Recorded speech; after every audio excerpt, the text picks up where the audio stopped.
Salam sehat sejahtera buat Anda semua, Smartpreneur Indonesia. Saya pada video ini akan menjelaskan ya kepada Anda tentang bagaimana peran otak.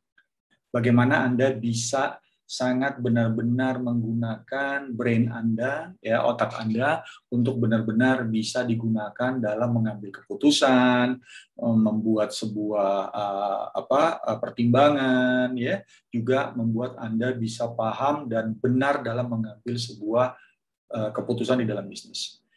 Dalam diri kita terdapat brain yang sangat luar biasa. Otak kita sangat luar biasa.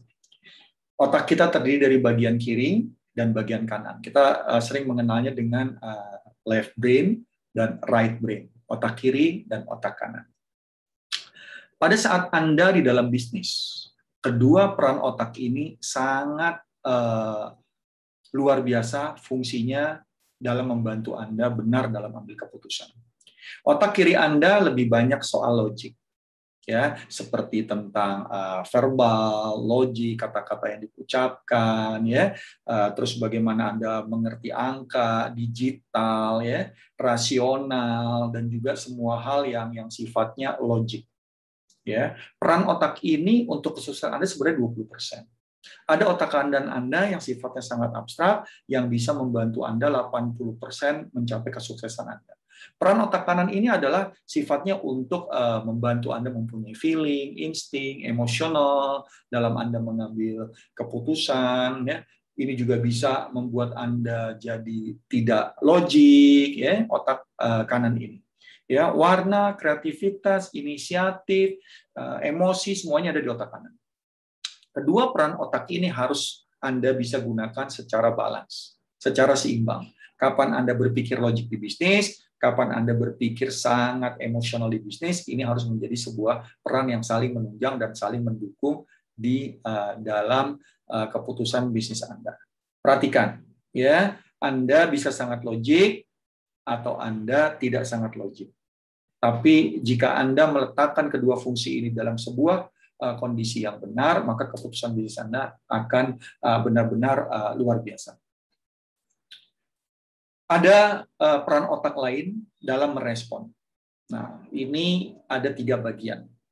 Sering Anda dengar bagaimana brain and mind, ya, juga bagaimana respon dari otak atau dari brain Anda ini dalam mengantisipasi sebuah kondisi, dalam melihat sebuah situasi, dalam membuat planning dan tahapan untuk Anda bisa ke depan.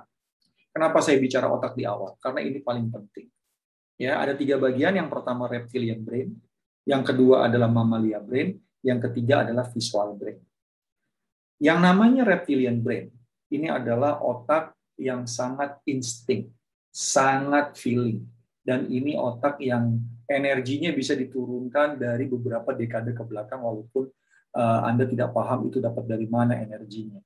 Ya, otak reptilian brain ini kenapa dibilang reptil? Kenapa dikatakan reptilian brain? Karena dia sifatnya sangat membuat Anda gelisah dan khawatir. Kondisi eksternal Anda bisa nangkep dan dominasi otak reptil sehingga Anda jadi gelisah, Anda jadi takut. Dalam kondisi seperti pandemi ini, Anda selalu takut mengambil keputusan, Anda takut untuk menginvestasi hal baru, memulai sesuatu dengan gaya baru, teknik baru, Anda takut karena reptilian brain Anda terlalu dominan. Yang kedua adalah otak mamalia brain. Mamalia brain ini adalah otak tempat emotional, feeling berada.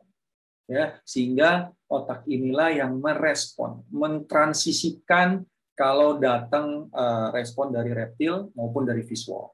Karena mamalia brain ini mirip dengan otak fungsi di mamalia, ya dia bisa merespon situasi dan kondisi dari perasaan, ya dia tahu pada saat marah, dia tahu pada saat terharu atau sangat emosional, ya otak inilah yang berperan.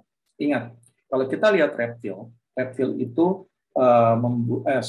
mamalia itu membutuhkan kelompok, mamalia itu membutuhkan pemimpin.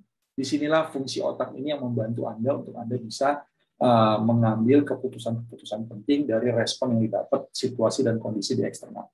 Yang ketiga adalah otak visual. Visual brain ini adalah otak yang dimiliki oleh manusia untuk manusia benar-benar bisa membuat planning ke depan. Ya, visual brain menimbulkan otak tampilan gambaran positif tentang situasi dan kondisi yang datang ke diri Anda dan bisnis Anda. Ya, sehingga visual brain ini berguna untuk Anda membuat planning jangka panjang, membuat tahapan-tahapan planning turunan dari bisnis plan yang panjang, sehingga dia bisa membuat sebuah hal yang sangat terstruktur karena Anda bisa sangat rasional dan menggunakan pemikiran Anda secara logik dalam mempenetrasi semua tahapan bisnis dan implementasi strategi di bisnis. Ingat, Allah, Tuhan memberikan kita manusia punya akal dan punya nafsu. Tapi Tuhan menciptakan malaikat hanya punya akal, nggak punya nafsu. Dan Tuhan menciptakan binatang hanya punya nafsu, nggak punya akal.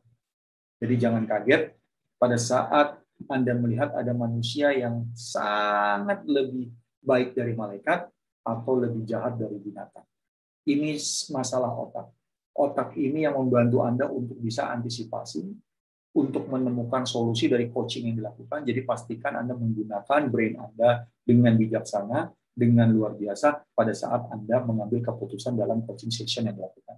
Demikian dari saya tentang brain.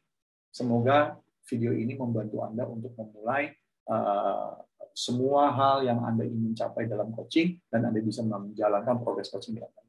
Sekian dari saya, Kusmarkit.